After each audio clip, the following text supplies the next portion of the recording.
And we are back yet another Friday. Vin and Dave's Destination Unknown. Good evening, sir. Good evening, sir. How are you? I'm doing quite well. I'm just about to dig into this wine. We have a very, very special wine this evening from a wine sponsor, Cinnabar. I'm hoping I'm pronouncing her name correctly. And she brought us. You want to show this bottle? I do. What is it? 2010. 2010. Yes, Inglenook Cab, Napa Valley Cab. Now this was the. If you can you get it? Hold it a little closer, because there's a chateau on there. This is like the original chateau in Napa Valley. And that was the one I was telling you about that Francis Ford Coppola owns, that was built by this Norwegian sea captain that I toured. So I have tasted, I have tasted this cab. This is considered the premier Cabernet Sauvignon of the Napa Valley. So that's pretty big. They've been making it since 1949 there. I'm only two sips into this, but I would agree with that assessment. So she said, this is from Cinnabar, so thank you very much. I believe that there's actually another bottle on its way as well, so we have this one tonight. She said, hope this true Cabernet Sauvignon satisfies your palates. Continue the great and always informative podcasts / YouTube videos. So thank you very much to her. I'm going to try this out myself. Yes, thank you very much. I think it's fantastic. What do you think? That's legit. That is perhaps legit. Too legit? It's not. It's not too legit. Well, it's too legit to quit. Okay, all right. Oh, the references. So, speaking of wine, I wanted to lead off very early with the wine because interesting new development. I didn't even get a chance to tell you about this because we didn't really have a lot of time before the show. So entirely my fault. Right. I got lost on the way here, dude. Look, we're totally on time. So I know we're on time. So the wine sponsorships. Needless to say, thank you to everybody who has participated in that, because they keep on the hits keep on coming. And we got, which I thought was so brilliant, we got a gift certificate to a website. This is from a listener, Laura, who sent. So this website is winc.com, WINC, kind of like instead of wine, it's like WINE. This is WINC.com. Very thoughtful. She sent us a gift certificate. With that gift certificate, they have their wines there. We were able to get 4 wines, so she's going to be the sponsor for 2 weeks in the end. Actually, I think it's sitting at FedEx, and I need to go and pick it up. So what's so cool, I was like, wow, this is really, really cool, because people had been saying, like, Cinnabar had reached out to me, and she had said, that she had been searching and trying to find some wineries that would ship to New Hampshire, et cetera, et cetera. It's not like New Hampshire's hard to ship to. It's not one of those like blacklisted states or anything like that. But she was having a tough time. What's cool about this is, it was super easy, right? So I was just able to go, had the gift certificate, went and did this. So I was like looking around on the site. Then I said, what is the site? So it's like a wine club. You get 4 wines per month. But what's so cool about it is that as you start out with the wine club, they do like a palate quiz. Oh. Where they like talk about how spicy do you like things? How much salt do you use? How much, all of these, and you walk through, and then they've basically built out your palate. And then they start suggesting based on your palate. So I reached out to them, and we are now affiliate partners with them. No way. We are. Wow. So for people who want to be wine sponsors, this is a very easy way for you to do it. You can either go and sign up for the wine club. If you do want to do that and get your like 4 wines per month and maybe send one to us, if you do want to do that at winc.com, if you go to vinarmani.com/wine, it's going to take you directly there, and you're going to get $20 off doing that. Otherwise, sweet. Otherwise, you can go there, get a gift certificate. It's perfect. They handle all the shipping, and in fact, If you do 4 bottles, the shipping is free. Wow. It's like Amazon. Yeah, it's but wine is expensive to ship. Wine is very expensive. It's heavy. It's heavy stuff, right? So that is really good deal. So here we go. Wink.com, winc.com. Again, vinarmani.com/wine is going to take you right there. You can start, and if for nothing else, go and take their little quiz and see what gets recommended to you.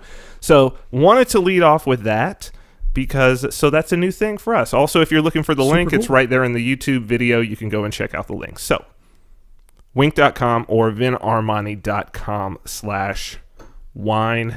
And thank you to them. Thank you to Cinnabar for this.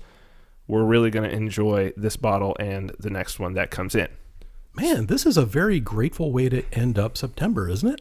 It is. I mean, there's just so much good. It's a lot of good stuff, man. That's awesome. It's a lot of good stuff. So, yes. Today's episode. Yes. Today's episode.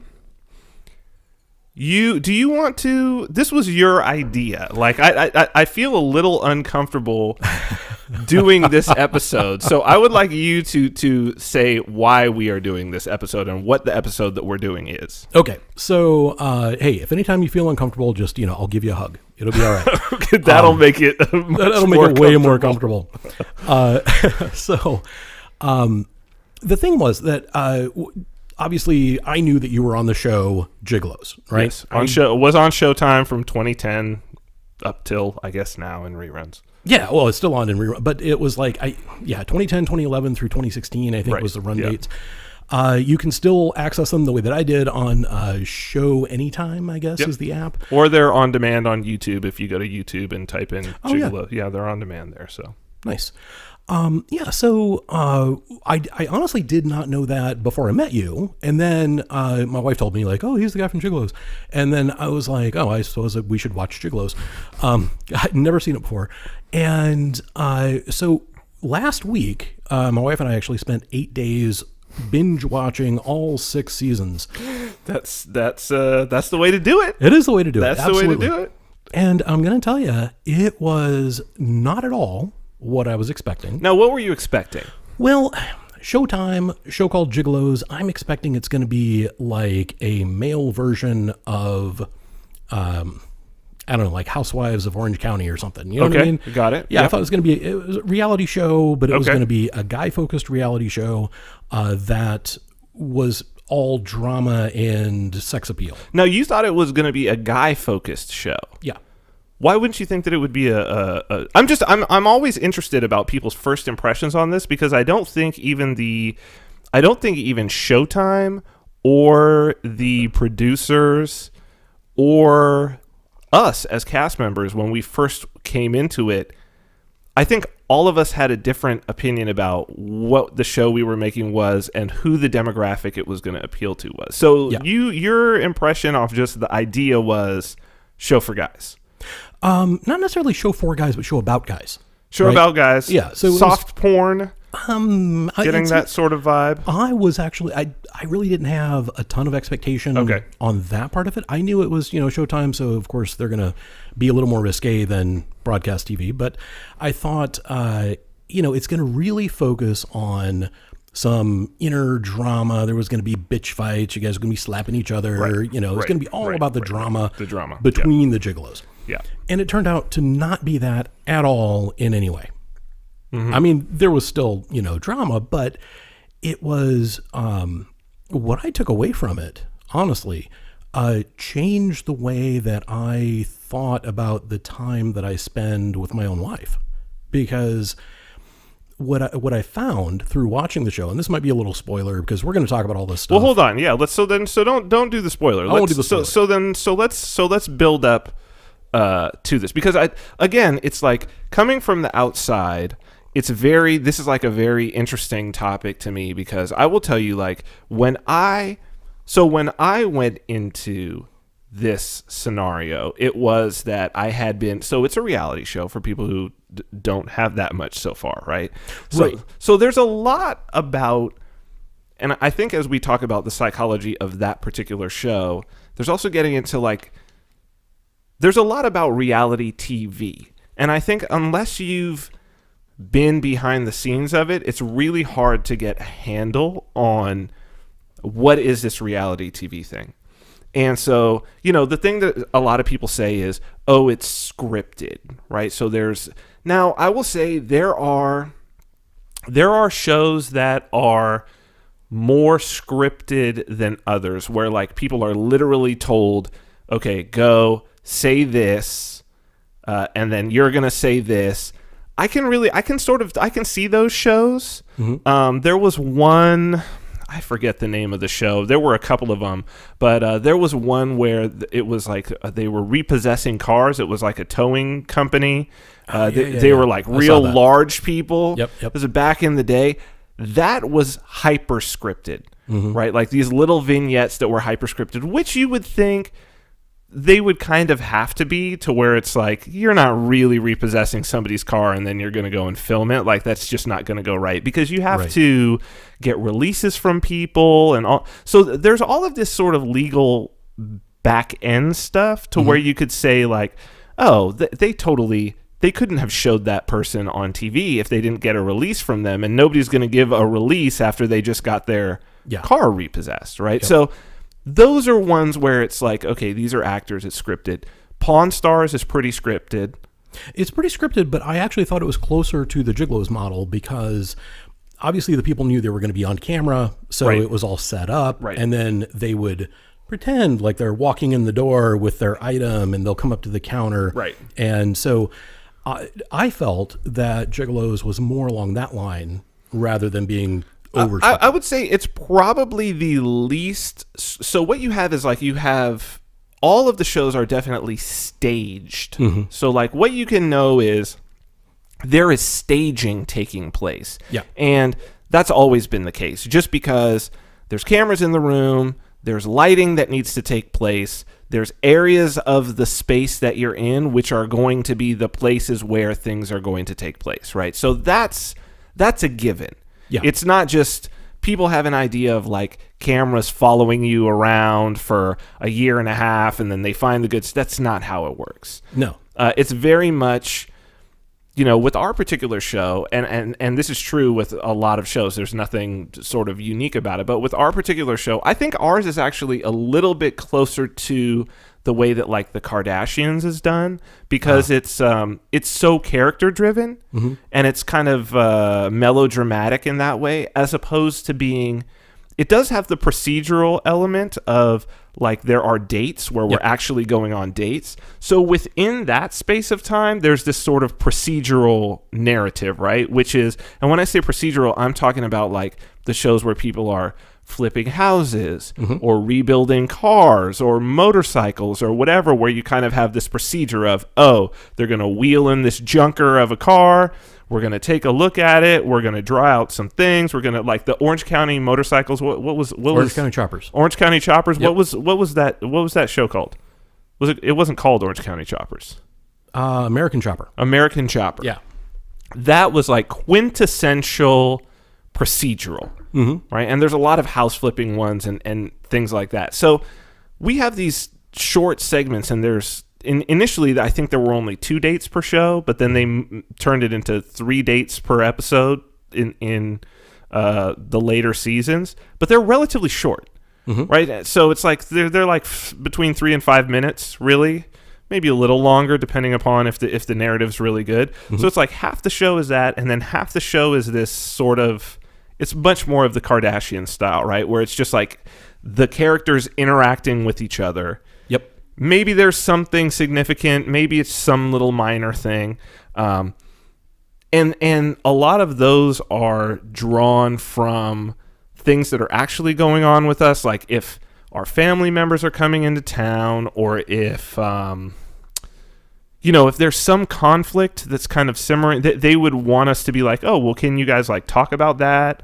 Can we sit down and talk about that? Can we, if you have concerns, if there's something that you're doing, we had one character on our show who thought that he was going to have a rap career. So like anytime that he would like go into the studio or whatever, they'd be like, oh, can we film that? Can we like schedule to be sort of in your presence when you're doing that. I was making my vodka at the time, so they're like, oh, can we be with you when you go into the distillery and talk to the distiller and all of that? So it's in that way, it's kind of, it's staged, but yet there was never really a time when we were told what to say. Mm-hmm. And I think that there's this, one of the weirdest parts about that show in particular was the least staged portions were the dates. And that was really kind of documentary style, because what was interesting about that, and I think also it was true with I believe it was on HBO, the show Cat House, mm-hmm. to where those are already these temporary autonomous zones. It's already like a set out period of time, like between 2 hours and 12 hours or whatever. That's what it is. And you go into it and it's either a stranger or it's someone that maybe you've met before, but it's like you're both playing a bit of a persona, mm-hmm. right? Like it's a bit of a dance in that way, as dating is. Sure. And so this is just professional dating. And right. So that portion of it, I think, was probably the easiest for them to film, because they were really just flies on the wall. They said nothing. The cameras moved around. I guess the producers were in another room and talking to the cameramen and everything like that. But what you see is what's really happening. Mm-hmm. And the vast majority of the women on the show did not strike me as actors. No. No. Yeah, I mean, there were a couple that seemed like they either they were bad actors or they wanted to get into acting.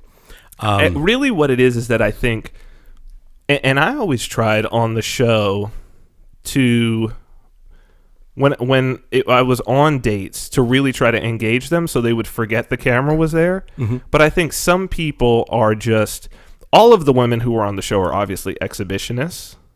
Yeah, I mean, that they would sign releases. Right. Well, not just sign releases, but they were like, there was a waiting list of women who wanted to have a date on the show.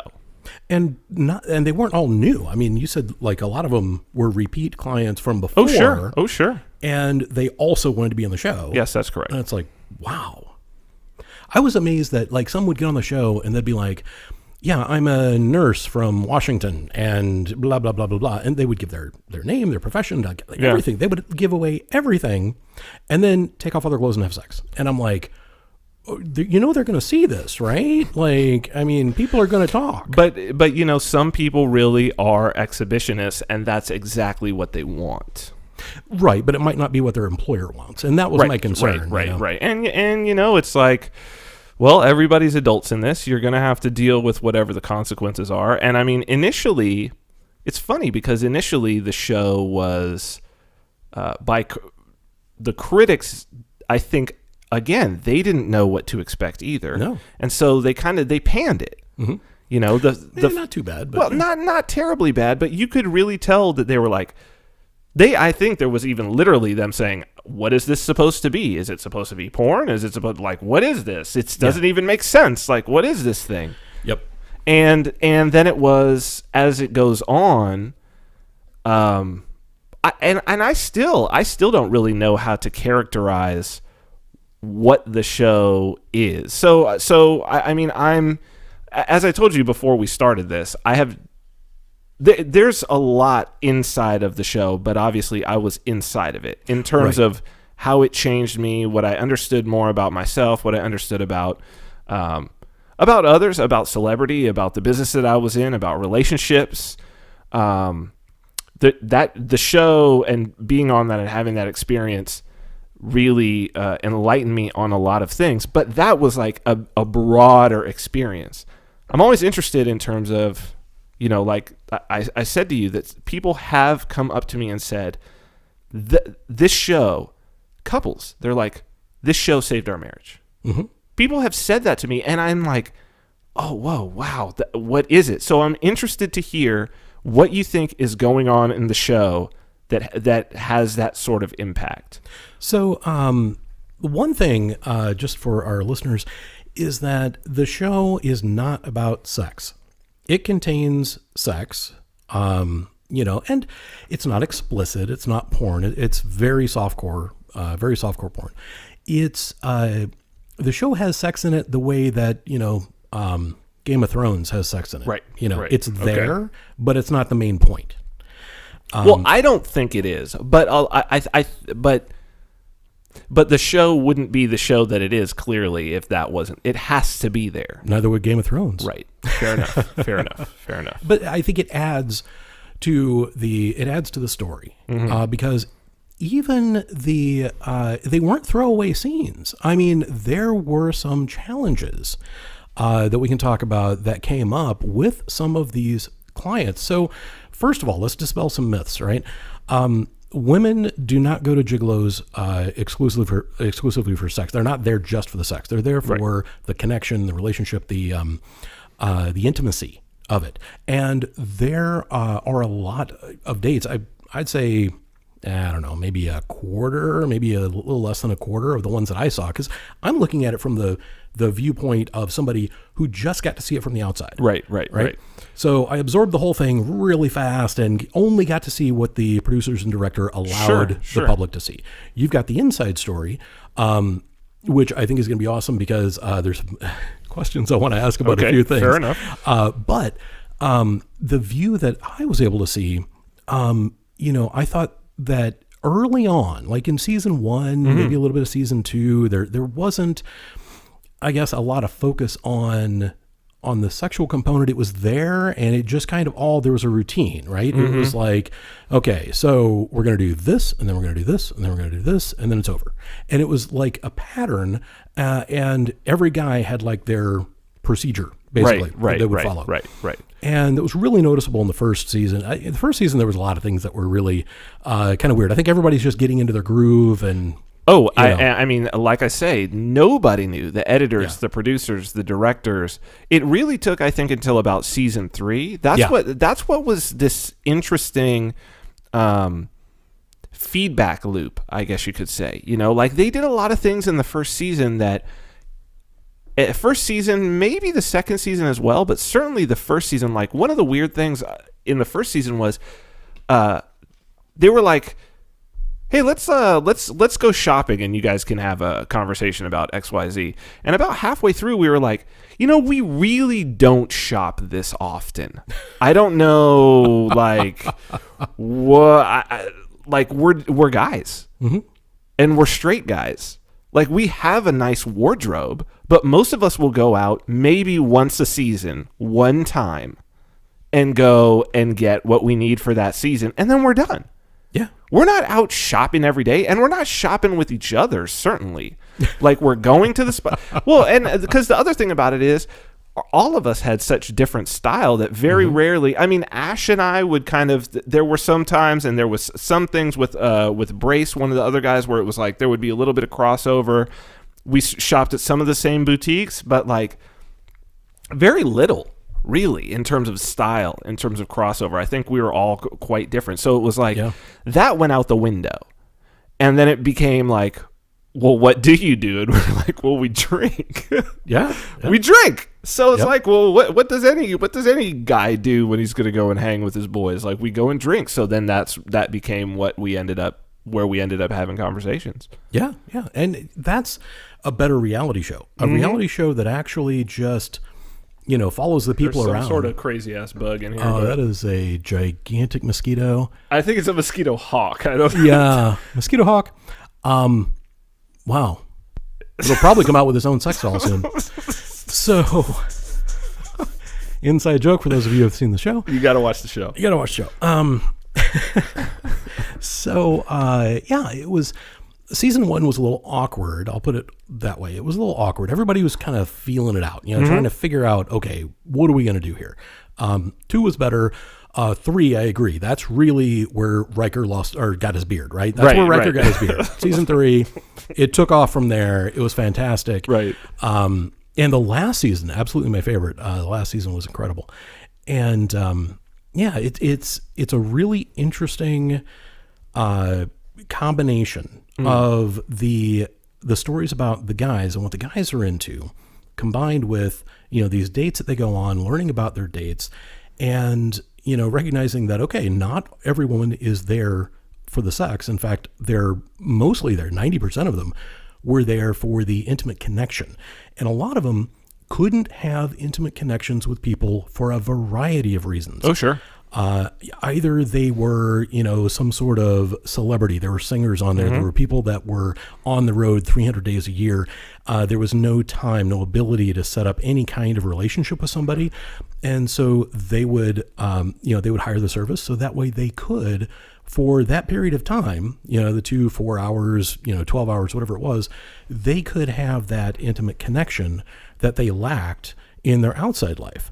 So what's interesting about, so there's two things there that are interesting, just to sort of expand upon. So about women, this has always been a very hard one to explain, but I don't understand why it's hard to explain. This is going to be controversial. Men and women are different. Men and women are different. What? No. Male sexuality and female sexuality are different. And I think that was something that tripped people up. Yeah. In the initial sort of critique of the show. Mm-hmm. Because the critique of the show was, this must be bullshit because women won't pay men for sex, or women don't need to pay men for sex. Now, there's two things there. Mm-hmm. Right? The first is this must be bullshit. We'll leave that to the side. Okay? Because then they say, because women don't have to pay men for sex. And it's like, okay, that's actually true. Yeah. And, well, here's the thing. I never felt like what it was that I was being paid for was sex. Right. And it's not fair to say that it was, the line that we would say is time and companionship. Well, that's what I was contracted for. But if you ask me, what is it that I was being paid for? What I was being paid for was to basically to make these, to create an environment, basically seduction, to create an environment and a situation where this woman wanted nothing else except to have sex with me. Basically, just like the best first date you could possibly have. Sure. Right? So, and what in the seduction community, what I would always say to guys is I'm like, look, they'd be nervous about going out on a date. And not just nervous, petrified. Mm-hmm. Right? People are petrified of dating. And this is pre-Tinder. Okay, so it's not just like, swipe right. This is literally like you met this girl somewhere and you asked her out. I would always say, look, what do you think? Do you think that she's thinking to herself, I agreed to go out on a date with this guy, and I really, really hope that he doesn't sweep me off my feet, and that I really, really don't want at the end of the night to rip off his clothes and just go at it with him? No. Of course, in her mind, the best case scenario is that she falls madly in love with you on this first date, and then she's planning that at some point in the night, she looks you in the eyes and she has a flash of spending the rest of her life with you. Mm-hmm. That's the best case scenario for her. She's rooting for you. Absolutely. Men fall in love with their eyes. Women fall in love with their minds and their hearts. There you go. And when you connect... And their ears and their noses. Absolutely. Now, we'll come back to the smell thing, because I got a lot of interesting,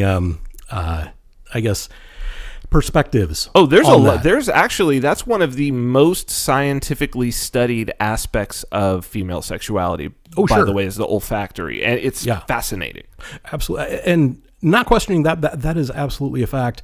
I was more interested in the amount of thought and time that you gentlemen put into adorning your bodies with various smells. I mean, one of the guys said that it was like 5 different That's Bradley. things. Yeah, Bradley. But he's also got OCD. So yeah, I really like Bradley. But, he literally 5 different things. That's about right. Yeah, that's about right. Yeah.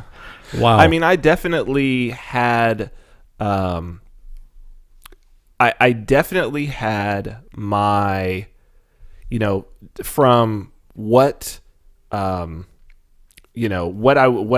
shaving cream I would use, to what moisturizer I would use, to what shower gel I would use, which cologne, exactly how much, what deodorant, because and it was over time getting that mix down exactly. It's like alchemy. To the point where and it's also about at what time do you do it, because it's like, do you do it do you spritz yourself with the cologne straight out of the shower? Do you do it right before you put your clothes on? Like, everything's got to be timed up. So I had this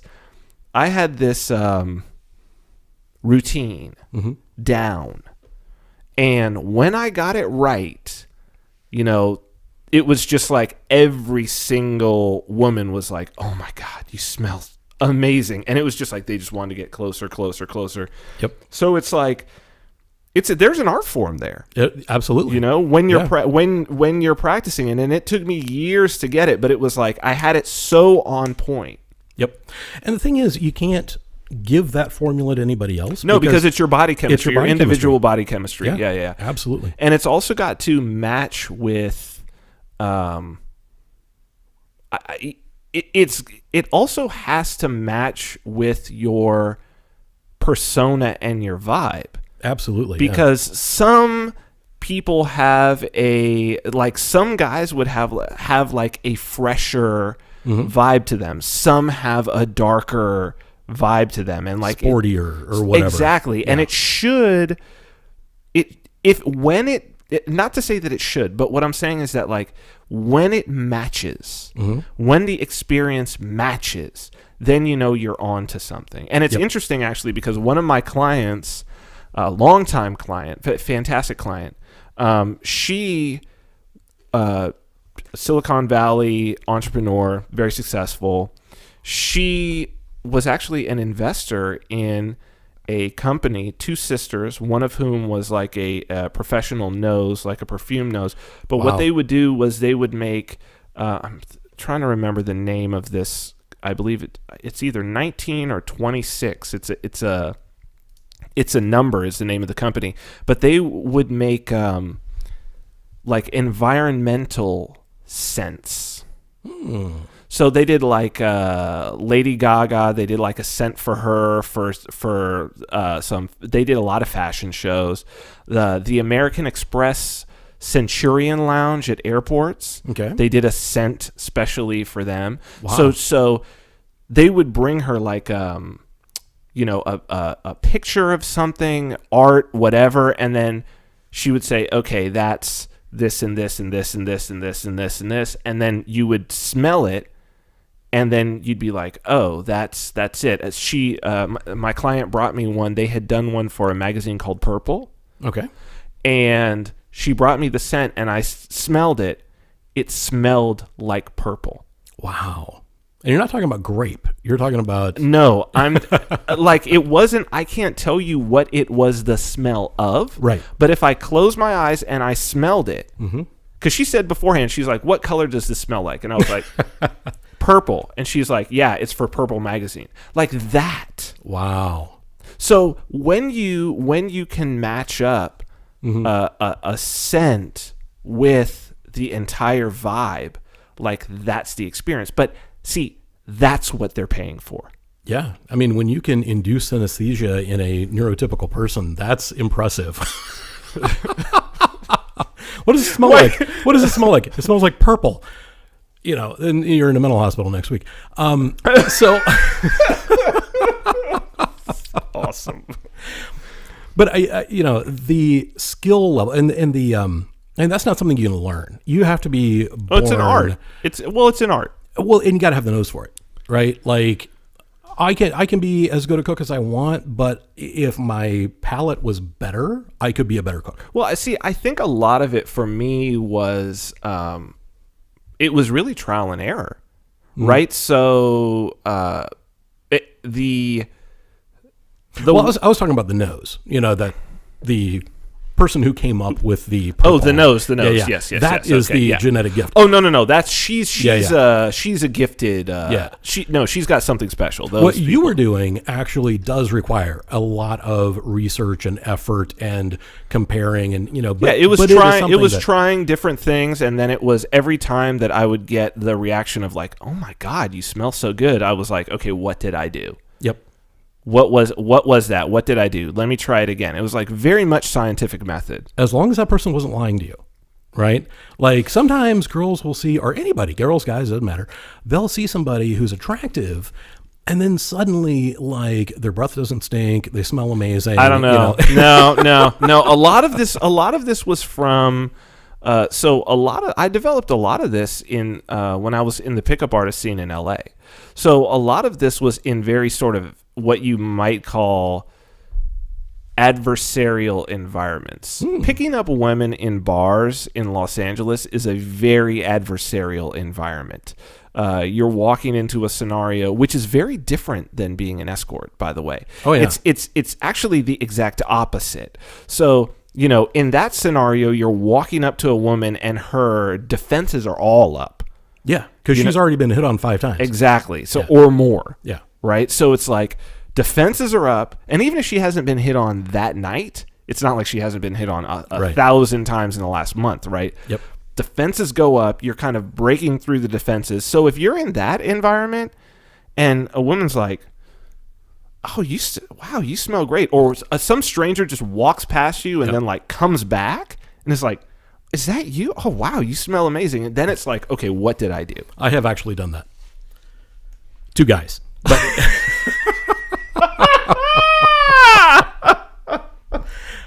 Amazing. And I'm generally straight, so I mean, but I have had that experience where you walk by somebody, and it's like, whoa, excuse me. Oh, I've definitely had that. I've had that as well. So when you get that experience, it's like, okay, very, very cool. No, to the point about the women who were unable to establish a deep connection. Yeah. I mean, the reasons, there have been a lot of reasons. I mean, I've had quite a few clients who had, obviously there's, traumatic past is definitely in there. Yep. Right. So, them feeling like they needed to have a very, very high degree of control over the interaction, and knowing that they would be able to call the shots. Yep. Completely, but that that they would be able to really set the boundaries and know that those boundaries would be followed. Okay, right.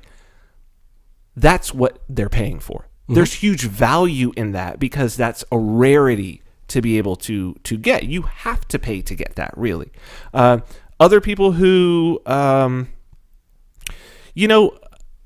interesting thing, women in positions of power. So if we're talking about C-level executives, I mean, I had executives of multinational corporations, some of the biggest corporations in the world, celebrities, very, self-made, fortunes, the whole nine. Mm-hmm.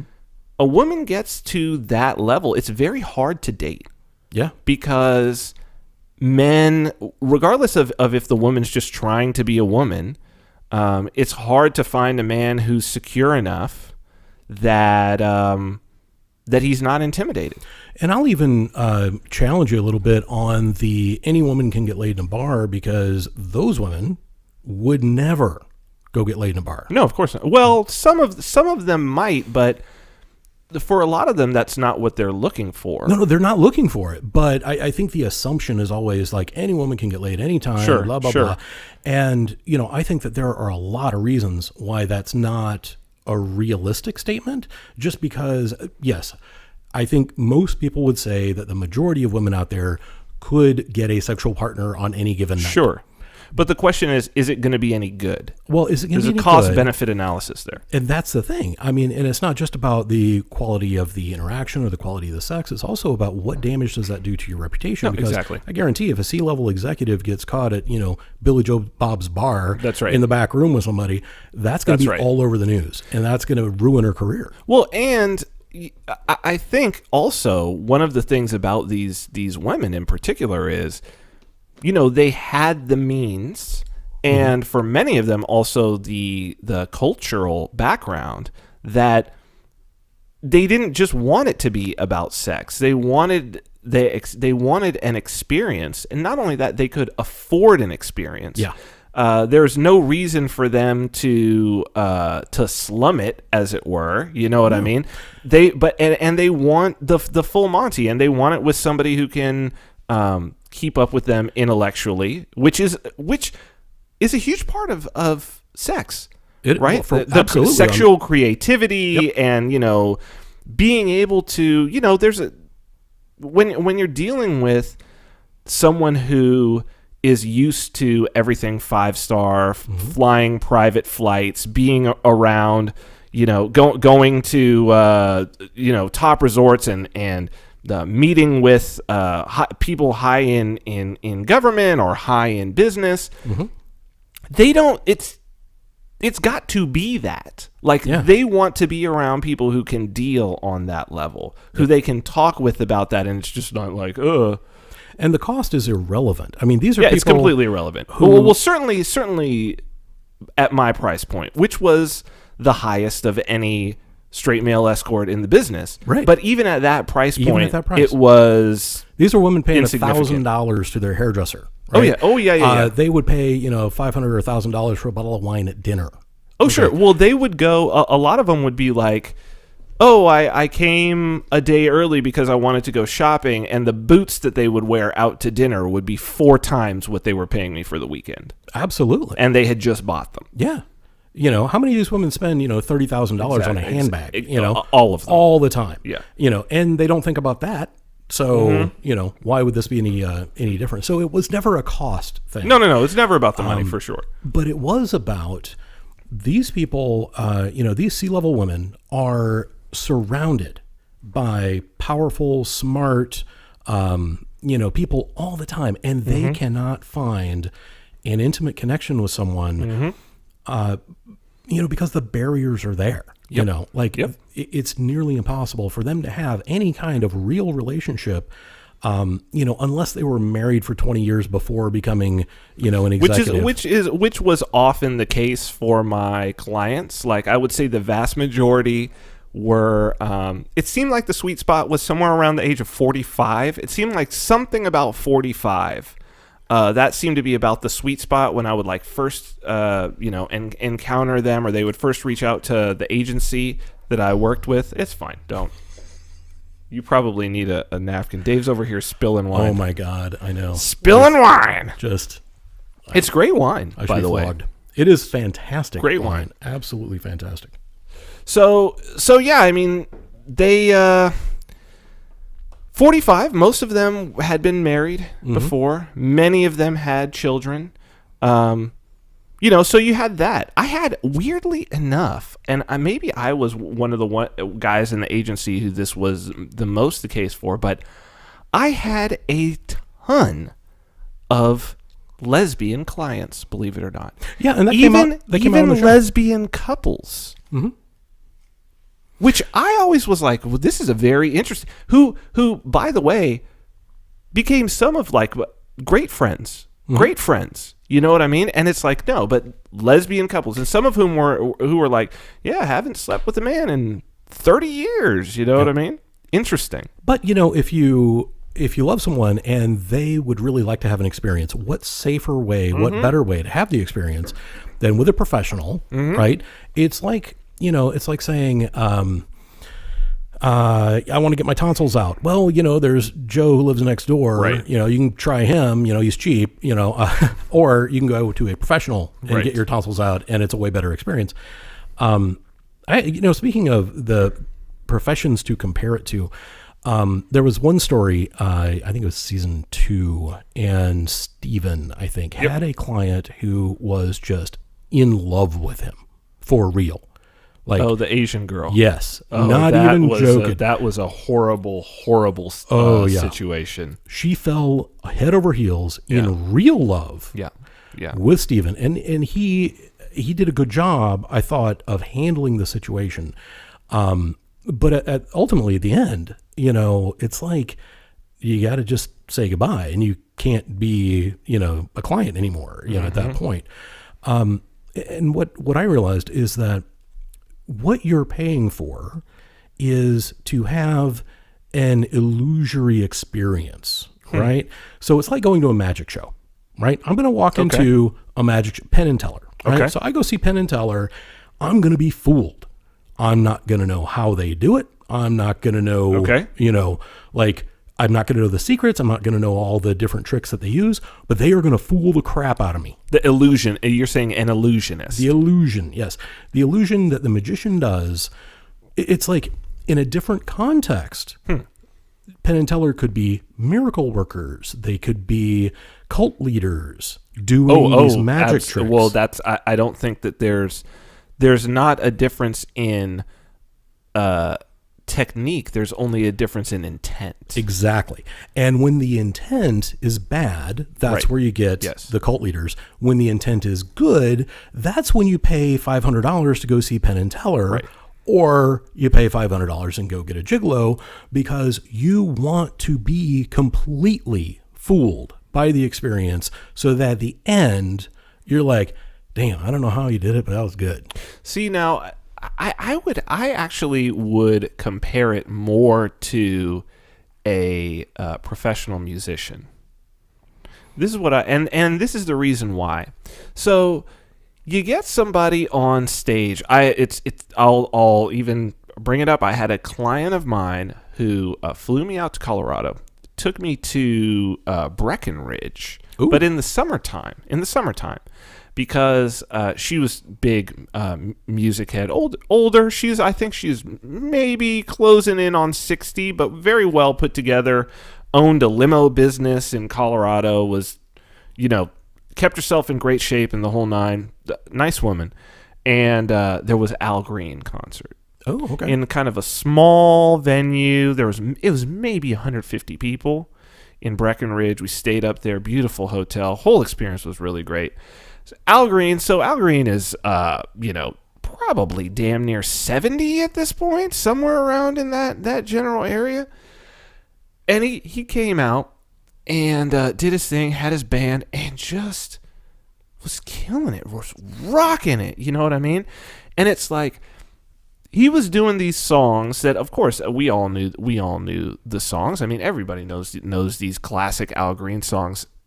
But he was doing them, you know, with such gusto, even though you know that he's done this 100,000 times, right? You know he's sang this song 100,000 times. Sure. But this is a new audience. It was my first time seeing Al Green. I thought that it was a fucking amazing show, right? And, you know, you wonder, is his enthusiasm an act? See, I don't believe that it is. No. I don't believe that his enthusiasm in that moment, even though he sang that song 100,000 times, I don't believe at all that the enthusiasm is an act. I believe that that's the reason why he does what he does, and that after that show, because I'm a DJ. Like I'm a performer. I know what it feels like to be in front of an audience that's really into it. I was in a hair metal band in the 80s. So what I'm saying, but you know that it's like there's no experience like that. No matter how many times you've played the song, like new audience, it's new. Yeah. And so for me, that was always the case as well, that if there was that level of feedback, it's like, yes, I am here to perform. I'm a performer for an audience of one. Right. But there's also that feedback from the audience. It's not that I'm not enjoying myself. It's not that, like, you'll know if I'm not enjoying myself. Sure. Right? Most of the time I was, whether or not, like, what I learned was, you could go into this, and I think there are guys in the business and women as well, because that's a whole other part of that whole period of time, is that I dated several women in the business, very sort of high end, which you could probably imagine would be the case. Like you date singers, actors date actors, comedians date comedians. Like it's totally normal, right? Yeah. And I worked with a lot of women, and I became friends with a lot of women in the industry as well. And there are some who really do look at it as a job, and they kind of like shut down. Mm-hmm. And they really rely on that persona, right? Which means mask, persona, right? So they've got this mask that they wear. And for me, it was never that. For me, it was like the persona was my opportunity to leave behind whatever stresses and worries and problems that I had in my own personal life. Mm-hmm. And to sort of inhabit this character that is me, but that to step onto stage, and you leave it once you step on the stage, you leave all the bullshit behind you, and it becomes about the experience between you and the audience. Well, the best characters are just amplifications of yourself. Those are the best characters. Absolutely. So we talk about pro wrestling every once in a while. The best pro wrestling characters ever. If you look at them, like The Rock. Yeah, The Rock. Stone Cold Steve Austin. And The Rock started out not being The Rock. The Rock started out being, Rocky Maivia. And that wasn't very impressive. It was terrible. Yeah, nobody liked him. It was awful. He wasn't being... Hulk Hogan. Yeah, Hulk Hogan. I mean, he's the prime example, probably. Yeah. And that's the thing, is like when you have these great... people with great potential, right? And they are actually able to tap into that, because Stone Cold wasn't always Stone Cold. He was stunning Steve Austin. I remember that. Hair. I remember that. Oh, he was completely lame. Yeah. It wasn't until somebody gave him the opportunity. So, Paulie Dangerously gave him the opportunity back in ECW to cut unscripted promos.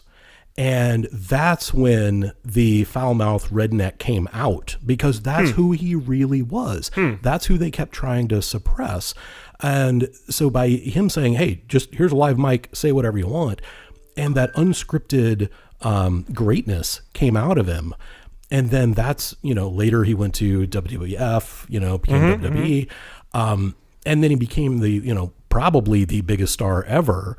Him and The Rock, they still argue amongst themselves about who sold more merchandise, but those two guys, and The Rock, it took a little while for him to connect, and Mick Foley actually helped. I know this is not about wrestling, but no, keep going, please, because they are. I mean, well, if you watch the last season, look, we had a pro wrestler, who actually started with the agency. I think he still works in Atlanta, Buff Bagwell. Yep, right. And then in season 6, Nick actually goes and does some pro wrestling. Brace was amazing, right? And Brace as his manager, the ringmaster. Oh, the greatest hype man oh my god, he was so good. I was just like, so good. I mean, what's so interesting? Like, I love that dude. He and I probably of all the guys. He's definitely my best friend out of all of them. He's older than all of us, significantly. I think by about 10 years. Yeah, and nobody ever gives away the age, but he always makes himself. I think his intense tanning routine perhaps made him look even older than he really was. Yes.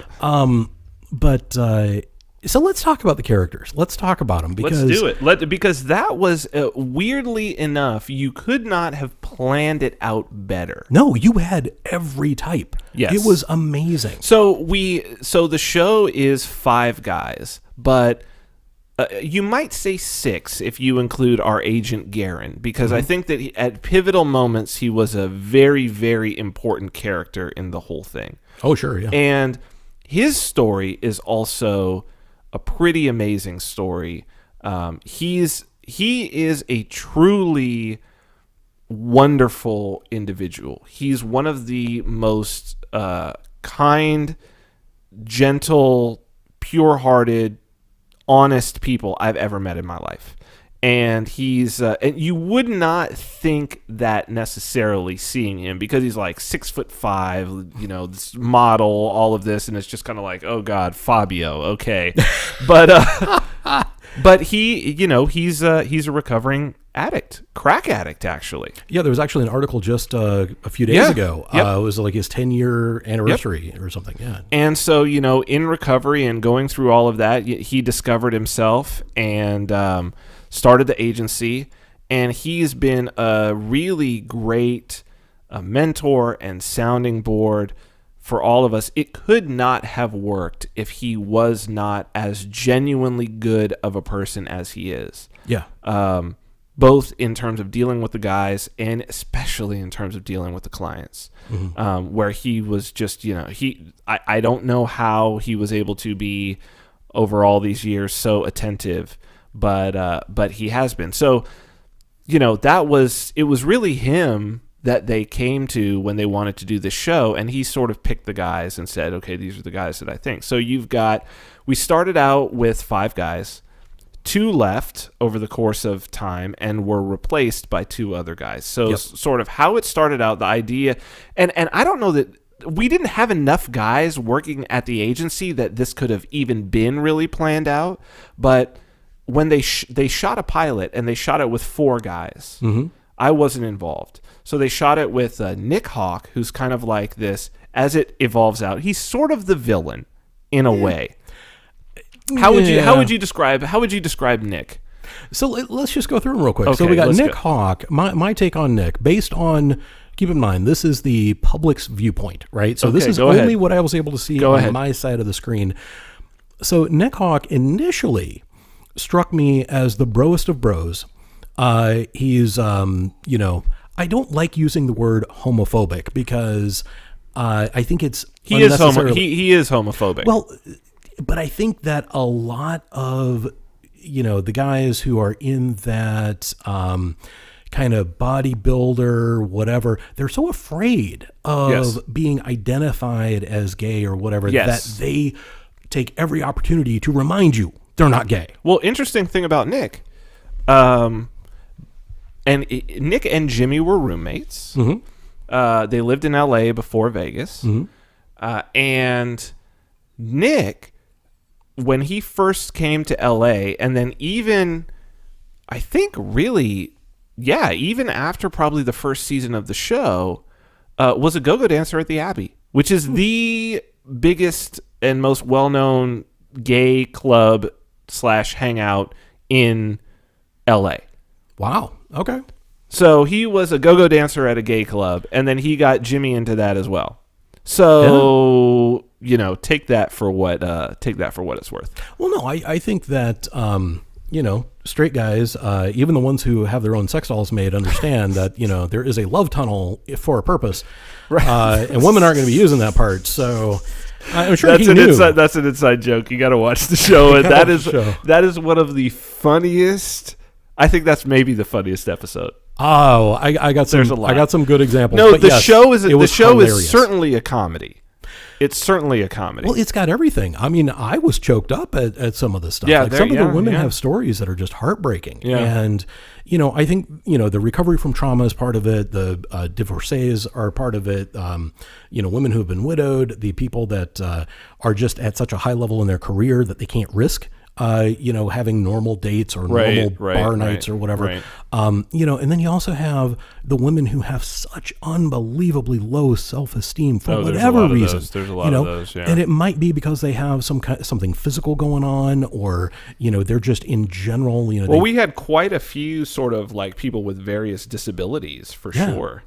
And the thing is though, like, even with all you guys, and like we've poked fun at Nick before, but I never saw him do anything with the clients that was bro-like. Oh, he's a professional. Let's just put it like that. He is definitely, for whatever I may say about him, and I honestly don't say a lot. He's one of them. You have to start with Nick Hawk when you talk about the show, because without Nick Hawk, there is no show.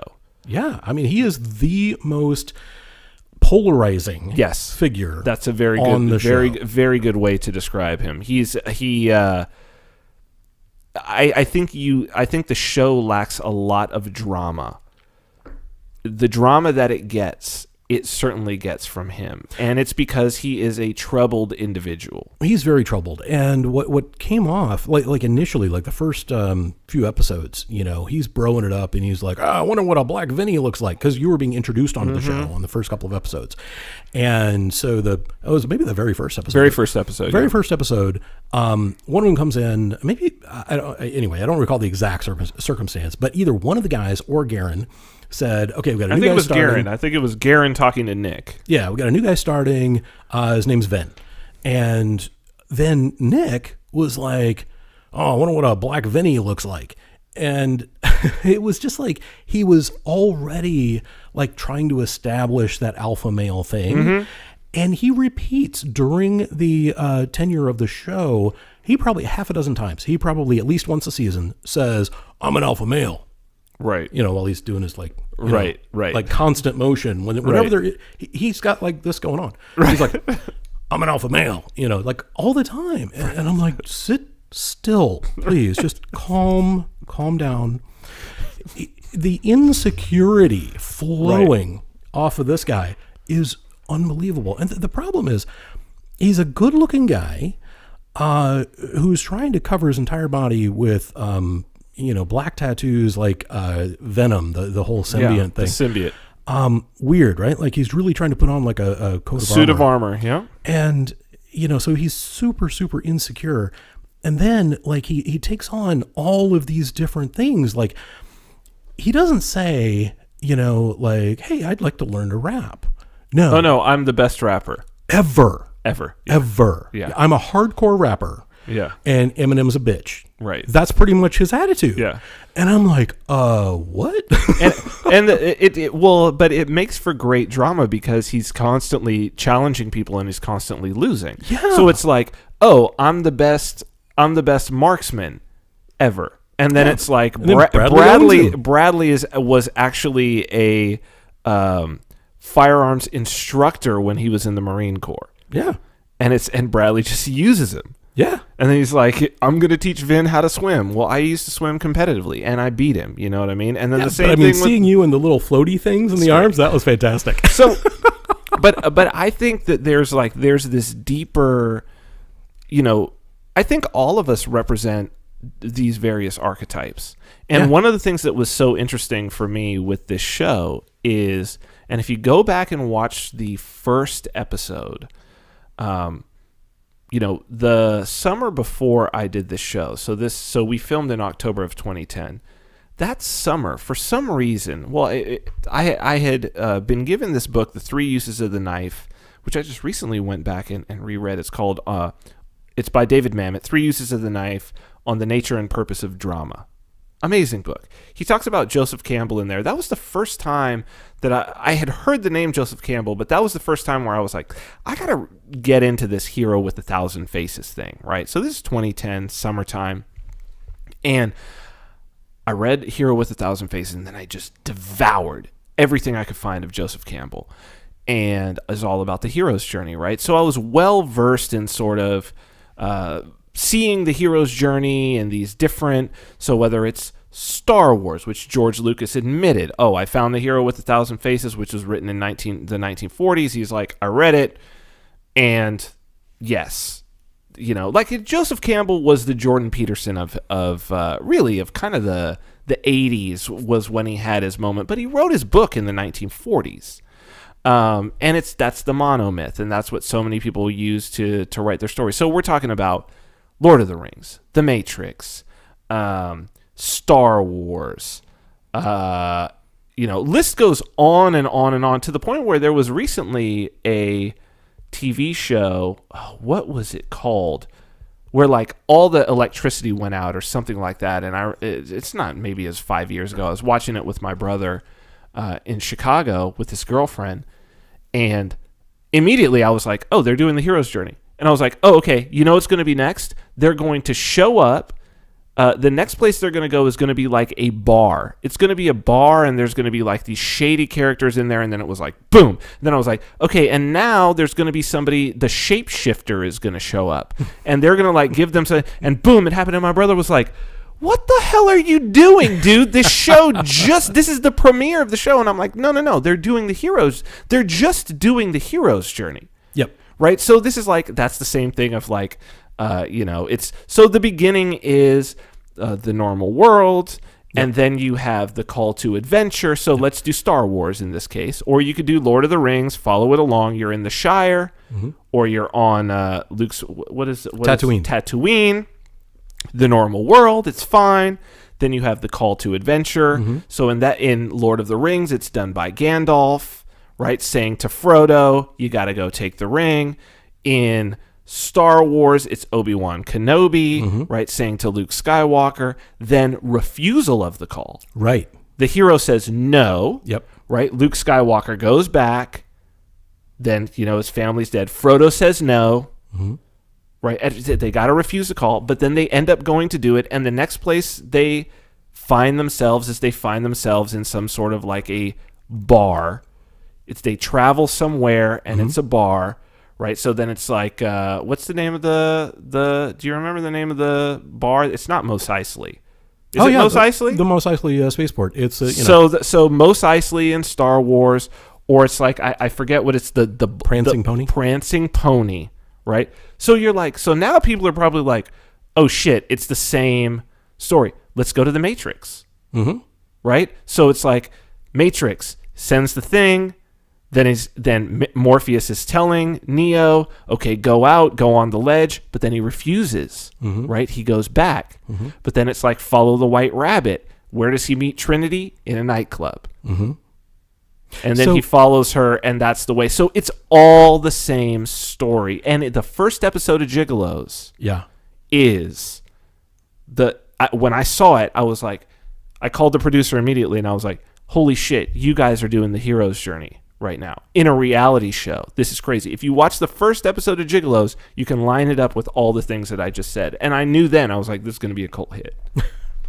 And it should be, because it it's is freaking it good. Was. It is really good.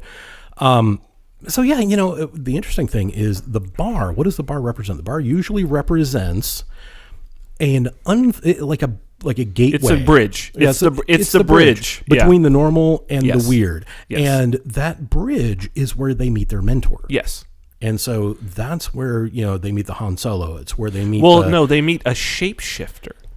So the character in the bar is the shapeshifter.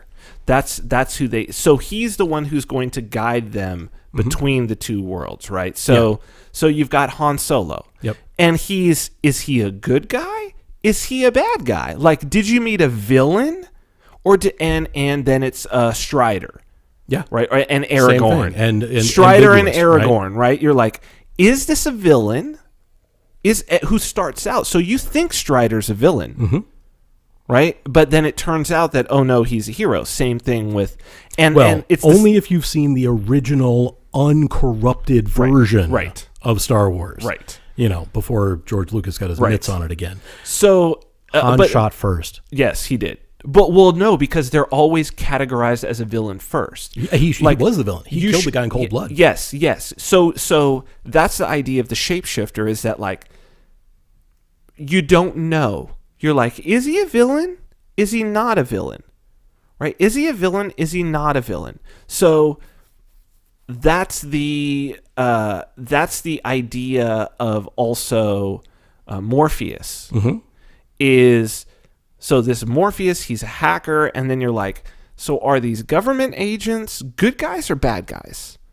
Like, because he doesn't know. Neo doesn't. That's why he doesn't trust Morpheus. He doesn't know whether he's being led astray, and he goes right into the arms of the agents because he's trusting the agents at that point. Yep. Right? So that's Morpheus is the shapeshifter. Right? And he really does. When he does the red pill, blue pill, that's a shape shift. Like, I'm going to take you into the uncharted territory. We're going to let the adventure begin. And it's the same thing in Gigolos, with me meeting with Garen in the bar, and then he's breaking down the rules to me. And it takes me back to, he's sort of rehashing for the cameras the first encounter that he and I had, which was in, so basically how the whole thing started for me was, I was as I said, I was kind of a pickup artist in LA. I'd met this woman, and we were kind of friends with benefits. And turned out she was like, oh, aren't you wondering how I have that amazing penthouse apartment in Westwood, and I'm driving this Mercedes, and like, you never ask what I do for a living. And I was like, I really don't care. We're just hanging out. Like, I just thought it was fun. And she's like, well, just to let you know, I'm an escort. And I was like, oh, that's really interesting. Like, so she told me things about the industry, and then one night I just was not available to go and hang out with her and her girlfriend. She used to always like to hook up threesomes and the whole nine. And I was coding a big project. I didn't have time. So she was like, fuck you, hung up the phone. And the next time I saw her, we were going out to sushi, and she's like, you know that time that you didn't come and you didn't want to hang out like 2 weeks ago? I was like, yeah. She said, well, we hired a guy from this new agency. And I was like, that doesn't exist. She's like, no, it does. And we hired him. And I was like, and this is the guy. And she points on the website. And it was Nick Hawk. Wow, no kidding. And she's like, and I said, so what was it like? Like, tell me, like, what's going on? Is this real? So this is early 2010. And she said, well, he kind of fucked like a jackrabbit, and I would have preferred that it was you. So I'm going to call this agent and tell him he should hire you. And I was like, whatever. Like, seriously. First off, I don't think this exists, whatever. And then maybe 3 days later, I get a call, Florida number. I pick it up.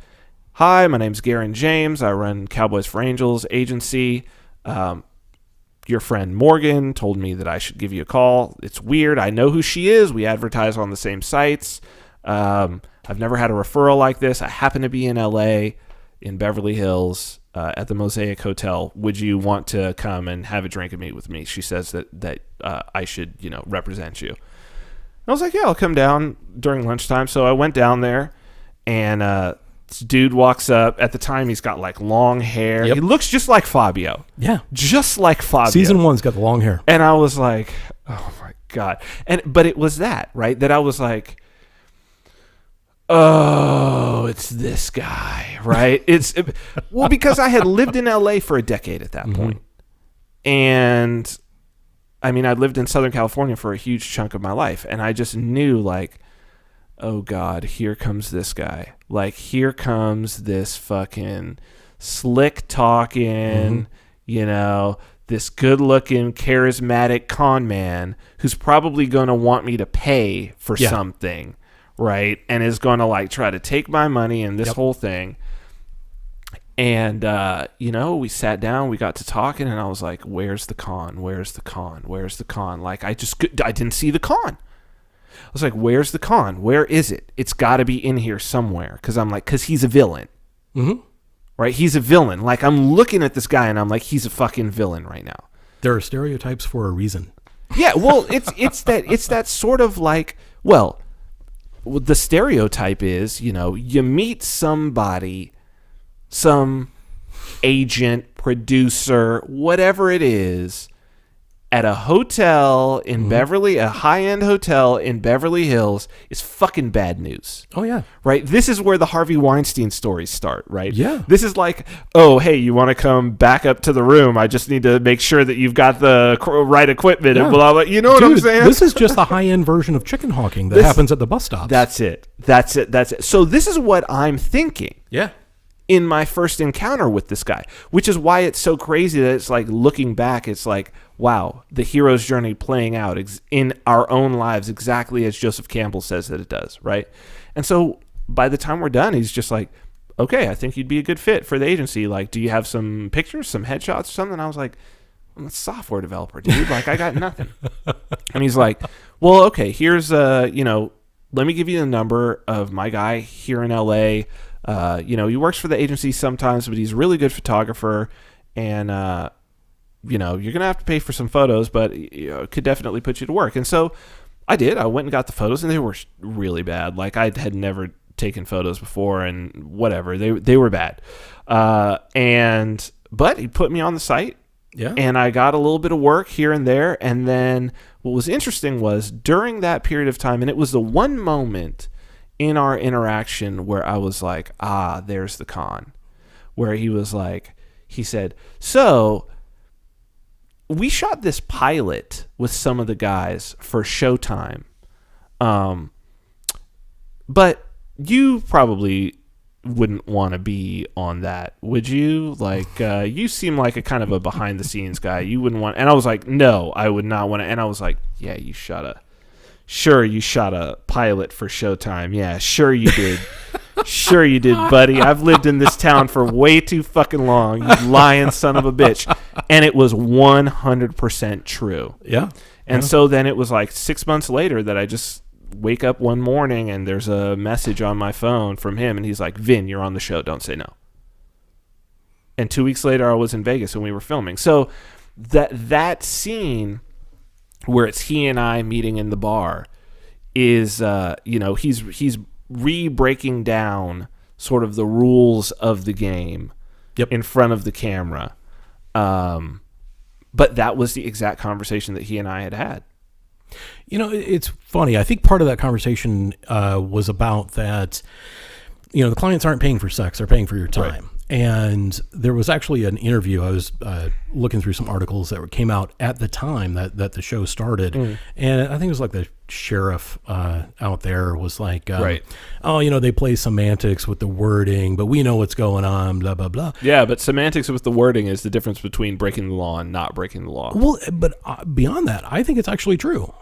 I think it's true that women, especially, are paying for time and companionship versus paying for the sex. Well, I'm going to tell you something interesting. It did not happen with me. I had one experience with a woman who, it was actually our second date. She clearly had some serious issues. I'm assuming some sort of pretty bad trauma. But like after our first encounter, clothes stayed on, everything like that. The most that it got to was she was like, could we just like lay down in the bed and could you just like hold me? And then, you know, after that, she said to me, that was the best experience I've had with a man in my entire life. Mm-hmm. So when she said that to me, I just assumed, whoa, you've probably got some seriously bad trauma that's occurred in your life. She was probably mid-30s. Yep. And so several months after that, she booked me, and we were going to go to a Celine Dion concert at Caesars. Celine Dion's got a residency at Caesars. And it just so turned out that my younger brother's PhD graduation from UCLA was on the same day. Oh. So instead of canceling, I said, here's what I'm going to do. I'm going to go to his graduation, but I'm going to catch a flight and I'm going to fly back and I'll be back in time. And I did make it in time, made it right on time, right before the show started, right, everything on time. But sort of the lead up to that was her having this whole thing with Garen where it's like, I know that this is just some sort of a game that you're playing. He's not actually going to show up, blah, blah, blah. So she had built up this whole sort of thing in her mind. So by the time I actually showed up and saw her, she was frazzled. Yeah. Right. And we got in and sat down. And, you know, I was just like, it's okay. Let's just go. We're good. Everything's fine. We sat down and, Celine Dion came out. She starts singing My Heart Will Go On. This giant curtain falls behind her. There's the band. And she just looks at me and she's like, I don't think I can do this. I really don't think I can do this. You probably should just go. That was the one time when, let's just say, in my professional experience, that it hadn't gone all the way. But yet I was surprised hearing from clients who had seen other guys at just how often they had said, we didn't do anything. We hung out, we had a drink, I just wasn't attracted to him. They paid the full amount and then sent the guy on his way. Yeah. And there were guys who worked for the agency for years who never slept with any of their clients. Wow. And they had repeat clients? No.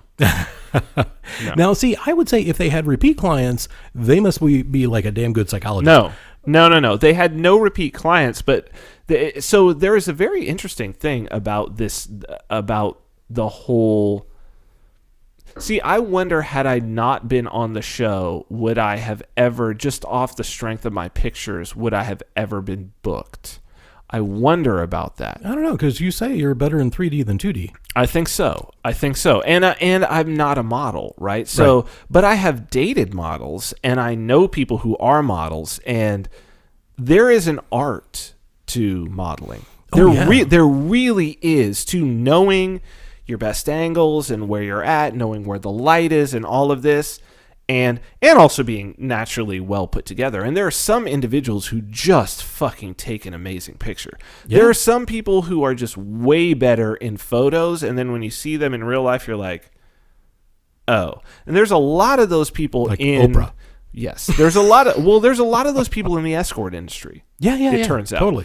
And I think, one thing that I would hear so often from people is, "Oh, you're so much better looking in person." Mm-hmm. You're so much better looking in person. And it's like, it's kind of, you don't know whether to take that as a backhanded compliment, but it is one of those things to where it's like, well, under promise, over deliver. Because if you expected me to show up looking like my picture, and then I show up and you're like, oh, you're way more attractive than you, oh, well, I'm winning. You don't want the reverse. No. You don't want the reverse where you show up and it's like, is that the same? Are you the same person? I know. Yeah, you're not this guy. Look. This is the guy I wanted right here. That's not you. So these guys that I'm talking about, who, and this is the whole thing of where you can absolutely say these women are not paying for sex, because there's guys who are getting paid the hourly rate that's listed up front and are not having sex with any of their clients. Sure, but I think that so in one example, I will say that you detected that a young lady had a problem that she wasn't upfront with. You met at an outdoor restaurant. You were sitting at a table. Well, she was too young. Well, so red flags. That's one thing that you learn in the business is that it's like, this whole snowflake movement. Mm-hmm. What people don't really understand is we're not unique snowflakes. My clients, there's a narrative. Mm-hmm. There's a story. When it's right, when things are moving as they're supposed to be moving, this is the idea that Joseph Campbell is trying to get across in The Hero with 1,000 Faces, is that at least you can look back and say, oh, here's the narrative. You tell a story, here's the narrative. It's kind of like music being in key, to where it's like, here's this note, and then here's this note, and here's this note, and here's this note. And if it's in the same key, those are the only notes that are going to be played. And those are the only chords that are going to be played. And if a different note is played, you get, dissonance. Yep. Right? You're like, oh, hit the wrong key. Oh, hit the wrong chord. Oh. It's the same thing in the narrative. So my clients, it was like I'd walk into a situation. I'd look at them. Oh, you're the right age, the right demographic, you've got the right attitude right now, we're in the right location. Yeah. That was often something. There were several times where I told, it's funny because there were several appointments that I turned down because the place that we were set to meet was a red flag.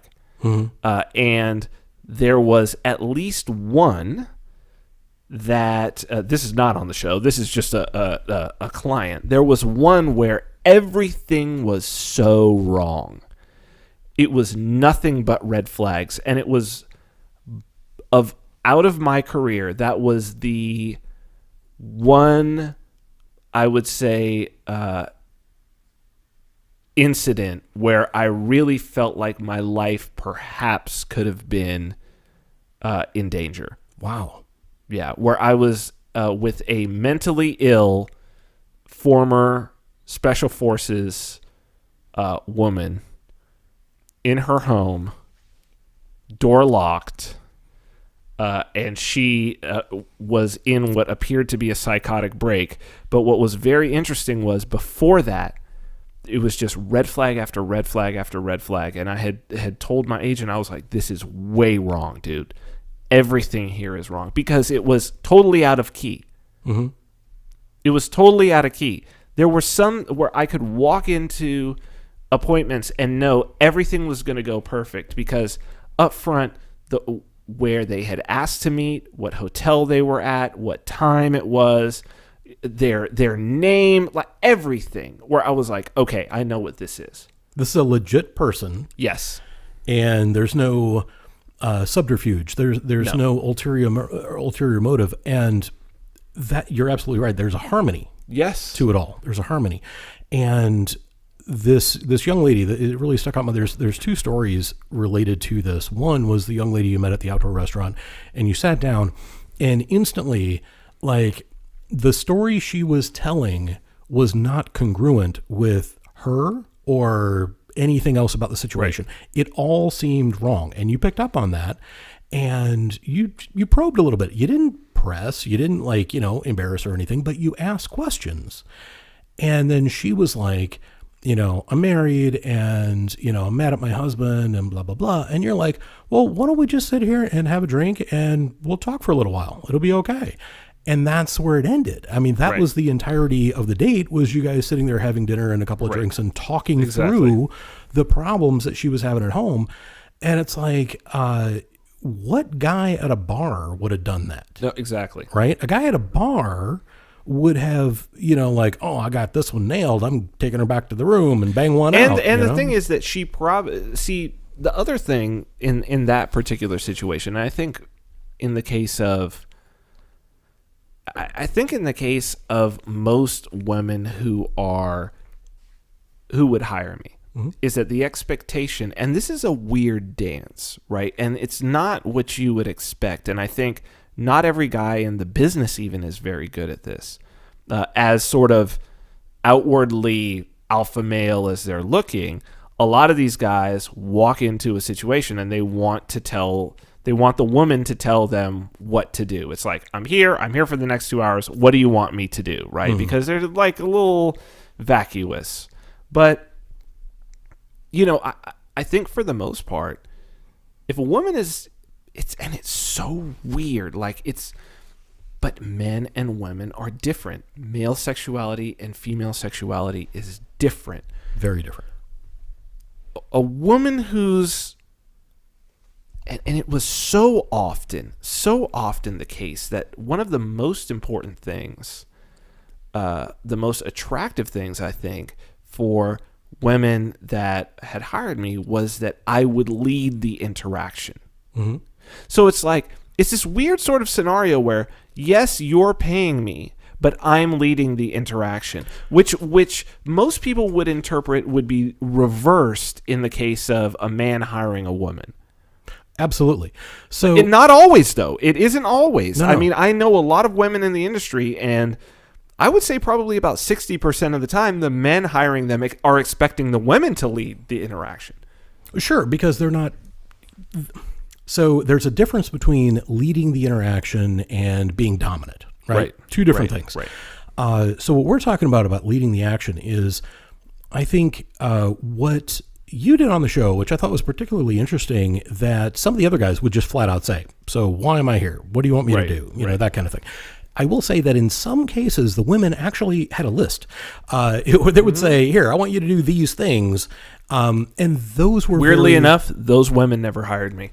Yeah, but those were very prescript things, right? It's like, okay, I'm being hired to come in, like the one with Brace where you actually had to clean the house and all that. That's kind of funny. But her fantasy was the French maid, the guy fantasy French maid. She wanted that. She wanted some muscular, hunky guy to go around and clean her drapes and do all the pool work and all that kind of stuff. See, now what's weird though, the clientele that I had, interestingly enough, I think that I can recall, I think I only had one client who was maybe, did I have more than, did I have, like, I'm trying to think, because there's one that stands out in my mind. That's the end of that? Okay, the end of that bottle. Okay, good. All right. Well, we still have another bottle. We've only got a half hour, though. The good wine is gone. The good wine's gone. It's great wine, by the way. Thank fantastic. you to Cinnobar. That's her name. One client who had that sort of list of things, and she was a planner. Oh boy, she was a planner. I don't do well with those individuals, right? And what's interesting about her was that so she, I think when I kind of like lost her as a client, I think we saw each other twice, maybe. She was married. Her husband had some sort of, maybe he had prostate cancer and had a prostate removed or something, but was unable to engage, do the whole thing, right. And so allowed her. I think I remember this lady to come. She wasn't on the show. No, so there was a similar lady with a similar story, right? But I think he was a car accident or something. But anyway, this said, yeah. So this is something that would occur from time to time. But this particular woman, she showed up and she was a planner. It was like this. We're gonna go here, do this, and so she had a. She planned out a whole Egyptian themed. Wow. She had this company come in and like set up, she had this huge suite at Palazzo, set up this whole Egyptian theme. Had a sarcophagus, they had all the things, had a Mediterranean restaurant cater the whole thing, hired me, and then she had asked me like, well, who else should I hire? And there was this guy, Niall, super good looking guy, dark skin, is a dancer at a Men of Sapphire, is on all, if you go to Vegas and you see the Men of Sapphire billboards, you see a bald-headed black guy, that's Niall, right? So he also worked for the agency. And I was like, him for sure. Sweet guy. We used to hang out all the time, like really, really good guy. And so she was like, okay, you guys are going to be, you're the vizier and you're the pharaoh. Like, and so we had to wear these little outfits. Oh my God, you became Yul Brynner. Right, exactly. Excellent. So, but what was so interesting is I don't do that very well. I don't do being ordered around. But believe it or not, libertarian Vin, living in the free state of New Hampshire, doesn't do order me around very well. But Niall, on the other hand, was very, very used to, being a professional dancer, you know what I mean? Men of Sapphire, that's like at Sapphire Club. It's a strip club for women, basically. Mm-hmm. And I think that I just never got booked by her again, but I have a feeling that she booked Niall like every time after that.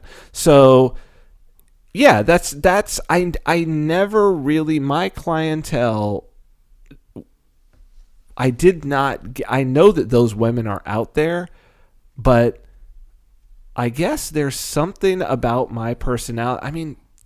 Here's what it is. I figured it out. So what it is that when you are properly in tune and in harmony with the person that you're with, neither one of you has to tell the other that's right. what to do. It's a dance. And that's why it's so funny that, some of these guys will literally say, what do you want me to do? And it's so ridiculous because if you literally have a conversation and you listen with right. your ears and your mind and your heart, then you'll know what to do. Well, I think that's what you're supposed to be paying for. That's what I always thought. That is the ideal. That's the idea of what is supposed to be provided by the service. That's the art. And a lot of you guys were great at providing that. Even what came through the show was that, oh man, if literally, like while we're watching this, like even if half of these women are legit, these guys are amazing at what they do because you were like intimate psychology. You can't go to your psychologist and get a hug. No. You could certainly get a hug from one of the Gigolos. Sure. And, I keep coming back to this whole thing that it didn't really have to do with sex. It was really more about the companionship. And a lot of times it led to sex, just like it would on a first date, just like it would if you met somebody new and they were fascinating. Yes. But so I give Nick Hawk a lot of crap, but I will give him some serious kudos. Okay, go ahead. In one sense, is that he had a date with a young lady who, unbeknownst to him, had actually been through some trauma. And they actually made it all the way into the bedroom, and they had started having sex. There was already penetration happening. Yes. And he noticed that the look on her face had changed, and like she had a look about her like she was sad or something. And he stopped and he's like, "What's going on?" And this is at the very beginning of the sex. And he's like, "What's going on? Are you okay?" And she's like, "No, not really." And she had like a couple tears. Right. He immediately went into hug and tell me about it mode. Sure. All the sexual stuff stopped. The thing about him is he is actually, and it's so weird because, people would think watching the show, he and I are competitive and somehow enemies or whatever. Now, here's the first thing.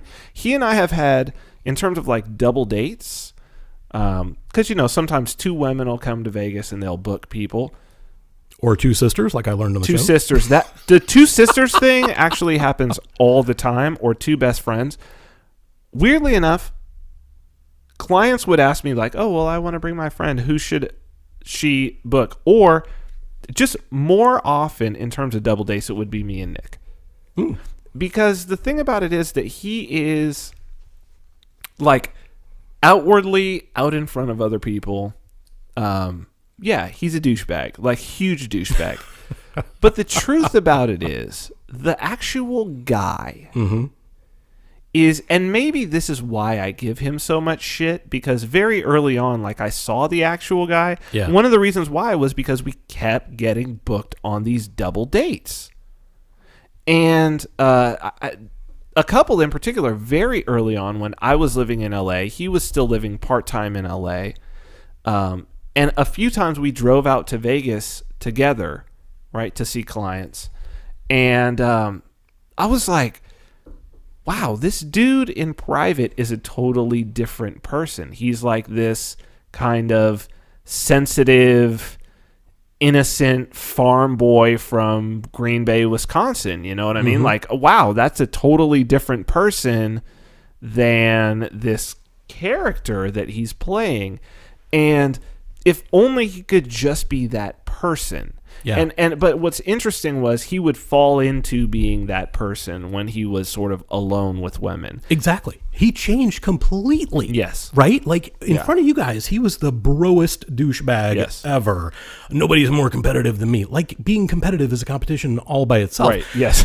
I'm just like, whoa, dude, like, slow down. That's meta. That's a meta. Like, I'm going to compete about who's the most competitive. Yeah. That's crazy. Yeah, and that was him, Could you pour me another little glass of wine there? Yeah, yes, so to be fair, we did run out. I did give in the very last ounce of the last wine. Yeah, no, it's fine.